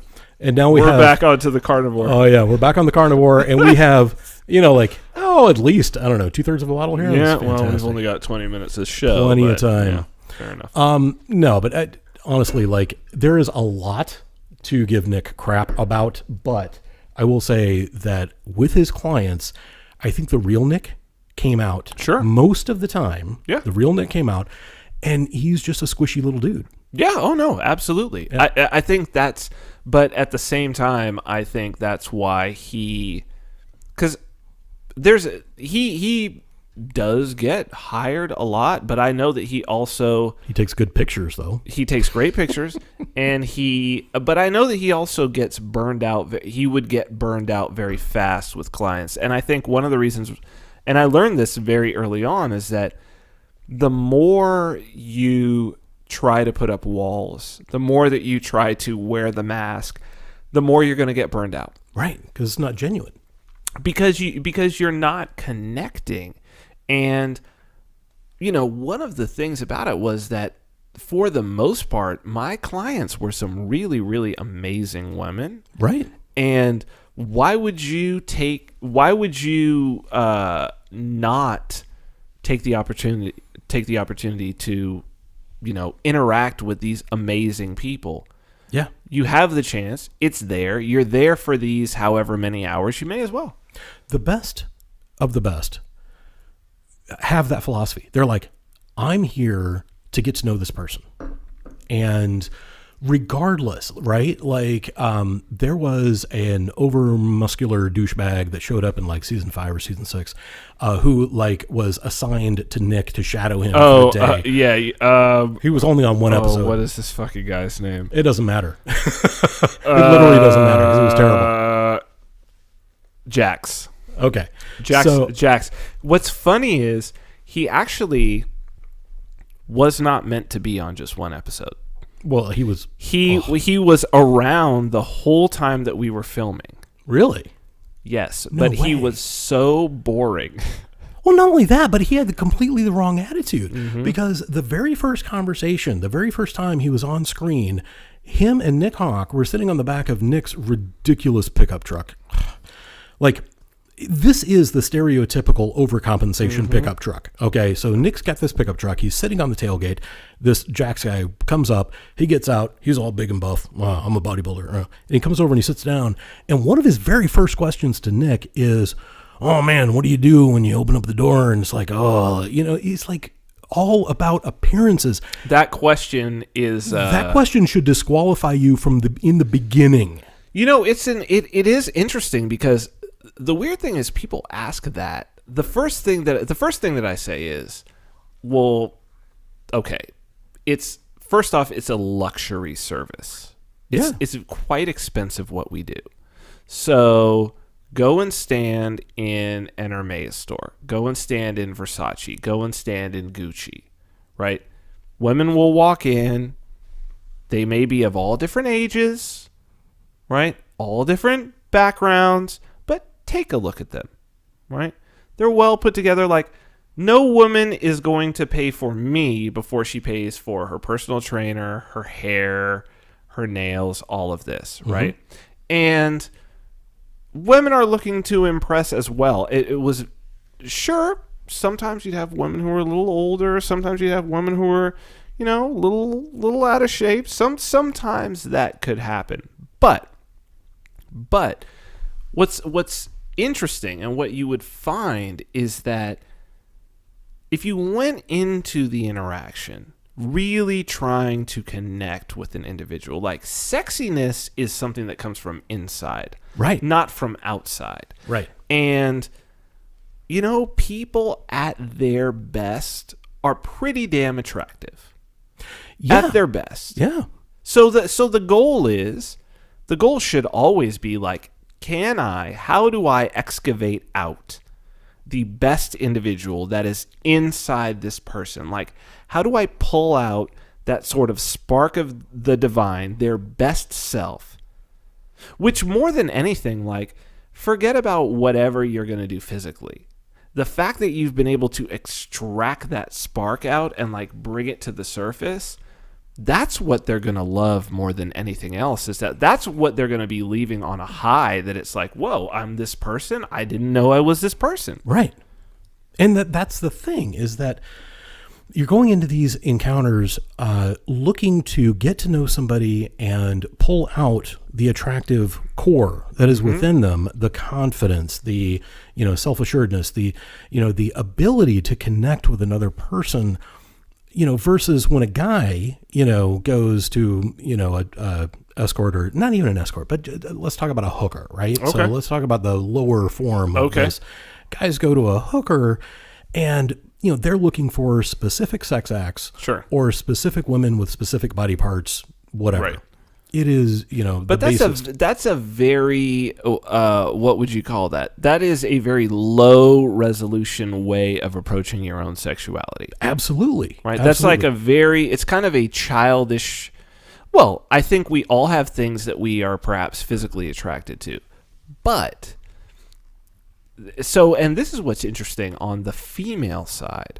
So, and I know that now the erotic review has been, they've shut down in the U.S., but that is a shame, because that was a really interesting sort of emergent phenomenon, because it was basically like the Yelp of escorts, and particularly shut down in the U.S. because they passed some law. I forget what the name of the law was, but it was what shut down Backpage, and so Erotic Review, without going through all the things, shut there. You can still get in off like a VPN. If you go in like a European VPN to the Erotic Review. But what's interesting was, and that during the time that I was in the industry, and like I said, I dated women in the industry, and many of them were in like the what's called the TER Erotic Review Top 100. It's like the Yelp of escorts. Yep. Right. So the men who were the sort of connoisseurs, they call them hobbyists. They called it the hobby. Yep. They were more after going through the women who were the highest rated, almost in the way that you would be if you were after like a Michelin star on a restaurant. It's not necessarily that it's about the particular type of cuisine. It's not necessarily that they look a certain way or whatever it is. It's that they're very highly rated. So, I should go and check them out because there's something deeper about what's happening, right? So it's like, this restaurant has 3 Michelin stars. It could be just a American style, burger. Wow, it's like a steakhouse, 3 Michelin stars, or it's a Chinese restaurant, or it's a Japanese restaurant. Actually, Japan has the most Michelin rated restaurants of any country per capita. It could be a French restaurant, it could be an Indian restaurant, whatever. But the idea is, it's got a Michelin star.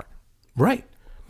And so you as a hobbyist would look at this and go, I'm not normally into Indian food, but maybe I'll try because this is supposed to be the best. Mm-hmm. Well, if this is the best Indian food, I'm going to go for it. Yeah. And I think that is it's interesting because that's how a connoisseur approaches things. Mm-hmm. That's how it's like, I'm not saying that I'm a wine connoisseur, but I know my way around wine. And if who is? Wink. They know their wine. WINC.com. You can go to vinarmani.com/wine. It'll take you right there. You're going to save $20 off of if you want to do a membership. Or you could do gift cards to us. And wow, that was almost like we planned it. That was fantastic. Almost like we planned it. Speaking of planning things, I did not talk about this, but I'm going to talk about it. Uh-oh. Coming up, because Krista Rose mentioned it on his show, you should come to this. Yeah, I'm there. October 11th, so it's really coming up.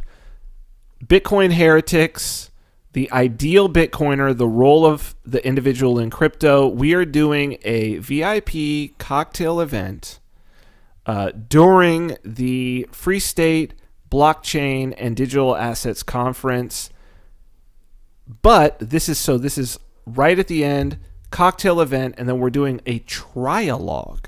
Yes. Trialogue, yes.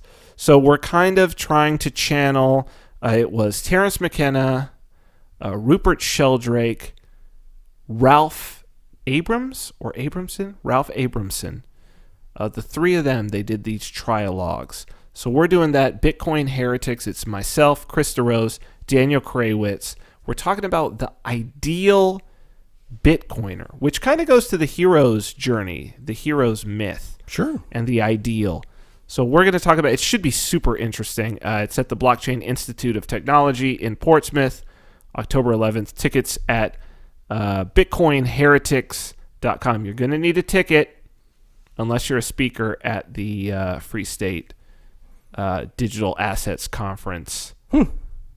And we're there, dude. Yes. Okay, good. So we got 10 minutes left. Yes. And I want to talk and get your input on my learnings from this massive ingestion of new material. Of gigolos. Yes, of gigolos. I have taken in a lot of gigolos over the past week. Interpret that as you will. Okay. All right, go ahead, sir. You're just lucky we ran out of time. Go Otherwise, ahead. I was going to talk about the dick box. Go ahead. Oh, that is perhaps the most fun episode. I love that episode. Oh my God. The best part. She was great, by the way. The client was amazing. She looked like she was just having the best time. Loving life. Yes. And I'm telling you what, watching you guys cringe, looking across the box from each other, I would have been so at home in that situation because I would have been like looking across the box, like licking my lips and winking and just trying to freak everybody out, right? That's what I mean. I tried to go in that direction. You did hop up on top of the box. Yes. So that, Brace had to stare at your butt, which was phenomenal. Yes. That was a stroke of genius. No stroke jokes? Come on. Hey, there you anyway. go. Yeah, no pun intended. Or All pun right. intended. So what I really took away was that when it comes to, and I'm going to speak generally, even though I fully recognize there are exceptions to the rule, but I would think in general terms, if you are in a relationship, in a typical kind of relationship, and you invest the time, right, in your partner. So like with me and my wife, right? Like we've always had this kind of, she wanted more attention and I always had 50 things going on at the same time. And I never put that away because it was like, I always felt, I had this like impression that she always wanted so much more. Like I need 100% of your attention all the time. And I'm like, I barely have enough attention to spend on all these 50 things I'm already doing. And, it didn't work out. So what I realized is that the Gigolos model is take everything that you're doing, everything that's in your head, everything, all your life's struggles and chaoses and everything else, and put it away. Yes. For a couple of hours. Yes. And put 100% focus on your wife, on your girlfriend, on your whoever. They will appreciate it so much. Oh, yes. That you can then go back to your 50 things that you got going on in life and everybody is happy. This is there's a great book by Hakim Bey. He's a bit of a left anarchist, so that's kind of difficult, but the idea of the temporary autonomous zone. That's the name of the book, TAZ, Temporary Autonomous Zone, Hakim Bey. Interesting. And so I was introduced to this in the rave scene because that's very much what a rave is. That's what Burning Man is. It's a temporary autonomous zone. It's temporary. It's some geographical space and time, and there's its own defined culture within that space and time. Yep. And that's really, I think it's an opportunity to have this sort of vacation in your own home. Yeah. Because it's a vacation of in your mind and your emotions. And it's to say, and so sometimes it's nice to have a persona. I think that's why for many couples that is, they'll leverage an idea of some sort of structured play, whatever that is. For some people, it's BDSM, it's role playing, it's whatever it is. But it doesn't necessarily have to be that. It's just an idea of, again, it's about attention. Whatever it takes for you to say, I'm a different person now, right? This is the persona that I'm going to embody in this moment. I don't even know that it necessarily has to be a different person. Well, it's not. It's never going to be a different person, or even much of a persona, because I know that with what happened with me and my wife was just the level of focus was so important, right? So I mean, sure, we could take that and go, I could dress up like a superhero or whatever, right? But a lot of that is, but that's a tool, right? It's a tool. crutch, right? Ultimately, you want exactly what it is that you're describing. The focus. Yes. Ultimately, what it is that it's like, how do I leave behind? Because that's what the superhero idea is, right? Bruce Wayne puts on the Batman costume and he doesn't have to worry about any of the Bruce Wayne shit at that moment. Right. Peter Parker puts on the Spider-Man outfit, and you know what? There's actually not even time for the Peter Parker drama with Mary Jane Watson and all that shit. Like, that's got to go out the window. Same with, well, Superman's a little bit different, right? Because Clark Kent is the persona. Yeah. Superman is the real guy. Ooh, we could get really meta and say that, Bruce Wayne is actually the persona. And I think our next episode, we should do. We've talked about hero's journey. We've talked about mythology. I think that we're both pretty well versed in the mythology of the comic book hero. Oh yeah. I think that's fascinating, and I think that should be the next show. Let's do it. Okay. And if I can sneak pro wrestling in, I'm going to do it. Well, they are really relevant in terms of talking about persona, in terms of talking about superheroes. So, okay. So here's the deal, folks. We did not mention going on iTunes. We are like four reviews, 5-star reviews away. We need 4 from fives. 20. Got that? We need 4 from fives. 20. We have 16 5-star reviews on iTunes right now. Honestly, I'm grateful for that. I mean, that's fantastic. Oh, dude, I am too. I'm not saying like we need fucking more. I'm like that's crazy to me. Yeah, and I wasn't saying that you were, okay, like bragging about it. No. Fair enough. Okay. Don't misunderstand my enthusiasm. So my enthusiasm is, who knew, right? Like, it's so great that we get to hang out and we get to talk and we get to share our experiences, with an audience, and they get us. And yes. We're weird as fuck. I think they get us. I hope they get us. Or maybe they don't get us, but it's still cool that people like the show. So here's what I'm saying. iTunes, for those of you listening on iTunes, just go and give us a review. I think if we have 20, we will get into the new and notable section, which is going to be huge. That's going to mean more viewers, which is going to mean now especially more wine, which is going to mean, and by the way, I want to, can I? Yeah, there you look go. at this. Came from Inglenook. It's very fancy. Beautiful. I mean, this is like. I like that. Cenobar. She was emailing me. Can you spell that for me? Senobar. Cenobar. Cenobar.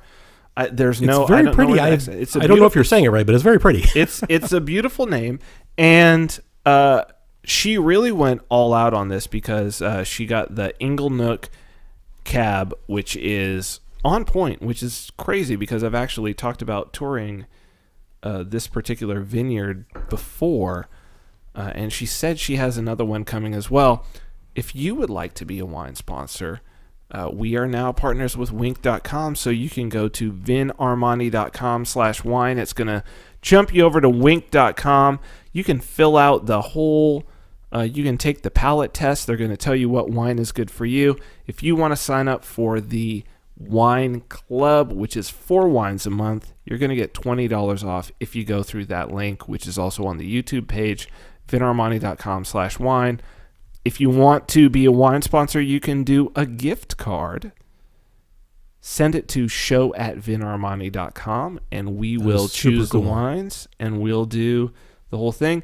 If you do enough so that we can do 4 wines, that's probably going to be around $60 to $80 at least. If we can do 4 wines, the shipping is free. That would be amazing. We'll love you for that. We'll love you either way. So we would love to see that, and we are at the end of the show, sir. I will say we are very loving people. Yes, indeed. Indeed. So thank you, sir. Thank Yet you. Again, another wonderful my Friday night. Vin and Dave's Destination Unknown. We will see you guys again next week. We're going to do superheroes. Superheroes. Superheroes. I love it. All right. It'll be awesome. Good night, guys.